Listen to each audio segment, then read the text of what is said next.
What up, guys? Welcome to Minebusters, a brand new show on the channel where we take the most interesting questions and concepts about Minecraft and put them to the test. Today, we get to the bottom of the following 3 questions. How many death messages are there technically in-game?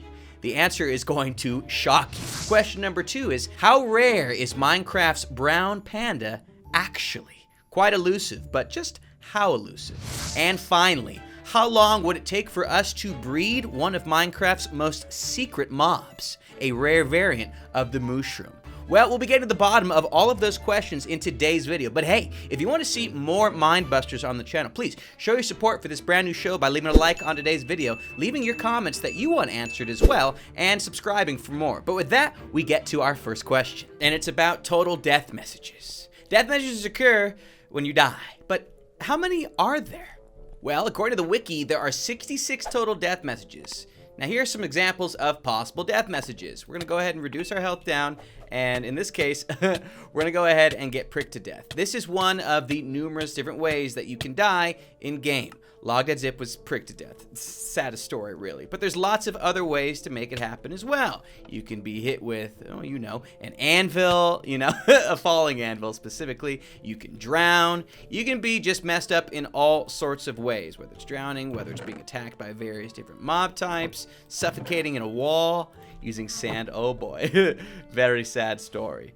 Yikes, imagine if this is how you went out. Would not be good. You could even drink yourself to death using magic. Would not recommend. So there we go. 66. Easy. Done. That was quick. But wait! If a mob hurts you and then you die of something else, you get a unique message for doing that as well. So how many death messages are there really? When we start factoring in mob names, things get a little bit more confusing. For example, any mob that can act as a damage source can trigger this. If damaged, many of the messages will change. We're going to reduce our health a little bit and then summon in a damage source, in this case a husk. Now, there are 17 total messages that can display using the attacker's name in mind. So if this husk were to, oh, you know, knock me into lava, well, then you'd see Logdotzip tried to swim in lava to escape husk. So that is technically a new variant that we have to consider when we are counting all of the total different death messages. Oh my gosh, easy does it, guys. Can we just take it easy? There's some pretty off-the-wall ones as well. You can get killed by a mob by falling off of a cliff. Now this time, we're gonna go ahead and get struck by lightning whilst fighting husk. Looks like the husk is having a bad time with the lightning as well. He caught on fire over there. Buddy, walking towards the lava is not going to solve your problems. Okay, so now that we know that we can include mobs in the death messages, we can try and figure out how many multi-messages there are. Well, there are 17 total messages that can act in this way when you're interacting with mobs. So how many mobs can act as damage sources? It turns out the answer is 41. This includes hostile mobs, neutral ones, and even villagers. Yes, this guy right over here, yeah, you. He's going to cause some problems for us in just a second. Now, here are the notable mobs that you might not expect. We'll start with villagers. I don't know if you knew this, guys, but you can actually equip villagers with armor. And in this case, we're going to equip these villagers with armor that has the thorns enchantment on it. And guess what? Now, if we were to attack this villager, we would actually get attacked back. Punching him acts as a source of damage. So I'm gonna go ahead, we're gonna take some more damage right over here from this villager and see if he can actually manage to count towards killing us. I believe we'll be able to get it knocked out right here. Yep, Logdotzip was killed trying to hurt a villager. Man, imagine if that's how messing with the villagers worked every single time. Here's another example. Pufferfish. These guys will prick you, poison you, do everything to you under the sun. Poison, poison, poison. Easy does it. Man, yo, they do some serious damage. I didn't realize. I thought we had something. Slain. I was slain by a pufferfish. Man, it's a little dramatic. Yes, even llamas work. Have you ever been spat on to death? Well, it's entirely possible. Now, it's worth noting that the llama and the trader llama do count as separate mobs when it comes to being able to kill one another. So, if this llama were to spit on me, it would give me a different death message compared to the trader llama as well. Now, I'll spare you the having to kill me with their spit, you just know that it counts as a death message, okay? Now, 2 mobs that don't work, oddly enough, are creepers and evokers. Creepers can't technically hurt you, only their explosion can. Now, evokers also can't hurt you, just their Vex and their jaws can. So whenever they summon in those jaws, it's not actually them killing you, it's considered magic. And when they summon in a Vex, that's considered, well, it's considered the Vex. So then if we were to multiply the total multi-messages by the total damage sources, we'd get 697 different messages. If we add that into the 29 hard-coded messages that don't involve mobs, we're left with a total of 726 total messages involved in dying. But is this really the max? Well, if we count mobs having custom names, then the number drastically increases. Here's my friend, Bob. If Bob were to kill me, we'd get another new death message. Bob, lay it on me, dude. Show him what we're made of. When we get killed by Bob, it says we're slain by Bob. Having custom names in mind will skyrocket the total possible messages that can be used to a silly large number. Allow me to explain further. The max length of a name tag is 35 characters. Yo, he is very shocked that I just put my mouse on top of him. 35 total characters. But how many letters are there that you can use in game? Well, Minecraft uses Unicode as a font support and will support around 56,320 different letters. To determine how many possible different names there are, you raise the total letters to the power of the total characters. So 56,320 to the power of 35. This gives you a nearly incomprehensible number, 1.875e to the 166 power. Now, that is a scientific notation with that number. It's basically a number with 166 zeros after it. This is what it looks like written out. You see this number? This is the technical number of death messages available in-game that you could fall victim to. Now, if you were to multiply that out by the total number of mobs, well, you'd probably break your brain. It's literally this number times 41, so it gets even larger. So to answer the question reasonably, it's 726, but if you include custom names, it is a near infinite number. Exciting stuff. Kind of. I mean, that's not too exciting. But anyways, we move on to question number 2. How rare is the brown panda in game?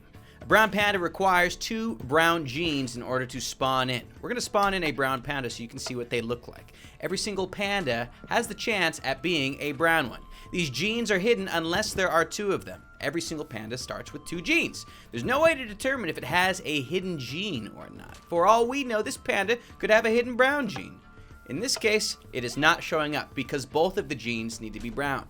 Pandas have a 1 in 8 chance of spawning with a brown gene, which means that there is a 1 in 64 chance that a panda becomes brown. Get out of my way. How many pandas would you need? Oh gosh, he's mad at me. How many pandas would need to be bred in order to get one of these brown pandas? Well, at a 1 in 8 chance of having the trait, for both parents to have the trait, there is a 1 in 64 chance. The chance that we get a brown panda from 2 pandas with recessive traits can be determined using a Punnett square, which is something you'll find in your biology class in all likelihood. A Punnett square looks at all the possible different outcomes of where this panda could come from. According to this, 1/4 of all babies will be brown, assuming you have 2 pandas with at least 1 recessive brown gene trait. For example, if there are 2 pandas and they both have dominant traits, well, that means that looking at the blue mixing with the red going down, you'll have 3 out of 4 times not to get the brown panda, and 1 out of 4 times to get the brown panda in question. This brings our chances to 1 in 256 from random panda breeding. Now, exactly how many pandas is that? Well, we got a button that will show you that right now. Here are 256 pandas. Now, if they were to be breeding constantly, well, we would eventually get a brown panda. For now, we're just going to kill them. So how long would this take? Well, due to the 1 in 4th chance of transferring the trait, you would need to breed the pandas 4 times to ensure you don't miss the proper combination of these traits in question. So that is a lot of energy drinks they're going to need. Breeding can only be done every 5 minutes or so, although the first pair of breeding doesn't take any time. Since it's instantaneous, we would still need to wait 192 times in order for us to successfully breed all of those pandas a grand total of 4 times. This is 960 minutes or 16 hours. So the average would be 16 hours when randomly bred. It would take us 16 hours of constant panda breeding in order for us to have a chance at breeding a brown panda. Otherwise, you've got a 1 in 64 chance of just finding a brown panda. So if you happen across a brown panda in game, consider yourself lucky because they are exceptionally rare when you especially consider that jungles are rare to find, but bamboo jungles are even rarer to find, and then pandas don't always spawn in these bamboo jungles constantly. So seriously, you're gonna have to keep your eyes nice and peeled if you want to find one. For now, we move on to our final question today. Number 3. How long does it take to get a secret brown mooshroom strictly through breeding? Now, these actually have a 1 in 1,024 chance to get this secret brown mooshroom when 2 red mooshrooms are bred together. If you didn't know, there is such a thing as a brown mooshroom. I'm going to summon in one right now. Mooshroom. This is a normal red mooshroom. Well, there's 2 different ways to get a brown mooshroom. You can either have a red mooshroom be hit by lightning, and that will turn it into a brown mooshroom, or again, you've got that 1 in 1,024 chance of red mooshrooms spawning in the brown mooshroom in question. So, with that in mind, we can move on. 1 in 1,024 is a very low chance, but what would that even look like? Well, we got another button for that one, baby. This is what 1,024 red mooshrooms looks like. Oh gosh, I'm a little bit worried about this one. Oh boy.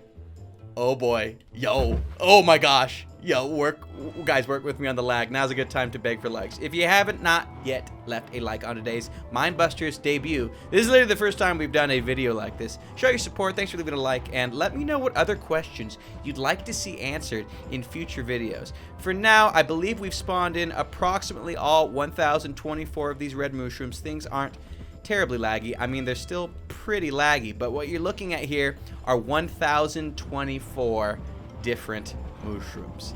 Definitely not all babies. A couple babies hanging out in there, but either way, we have a 1 in 1,024 chance of breeding them to get this mooshroom.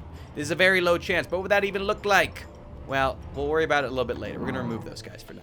How much wheat would you need in order to breed all 1,024 of those guys together? Well, to get a baby, you need 2 wheat.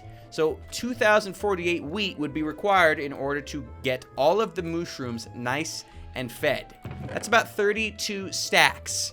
We've got a whole lot of that right here. And we're going to go ahead and have our nice new specimens. Yo, what if we got one right here? Please? Fingers crossed? Come on. Ah, we got a red one. Time to kill it. You didn't help me with my science experiment, dude. And look the other way. I don't want you to see me handling your parents. Okay, look. He's fine. He'll be fine. Look. It builds character if you lose your parents in a traumatic experience. Take it from me. It got dark really quick. Either way, though, you'd need 2,048 wheat in order to breed all of the cows we saw over there a second ago. Now, that might not look like a lot when you're hanging out inside of a chest here, but here's what it would look like in the overworld. Look at all of this wheat. What you're staring at here is 2,048 different sets of wheat growing in the overworld. So, I recommend you get your hose ready. Get them nice and busy because you're going to be burning through a good handful of these in order to be growing this much wheat at a consistent basis. I mean, oh my gosh. Wow, we could literally just... we're going to make a path through all of this.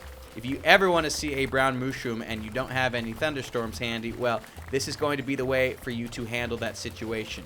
Lots and lots and lots and lots of farming. Okay, with that in mind, we now know how much wheat we would need, but how long would it take to grow all of this wheat?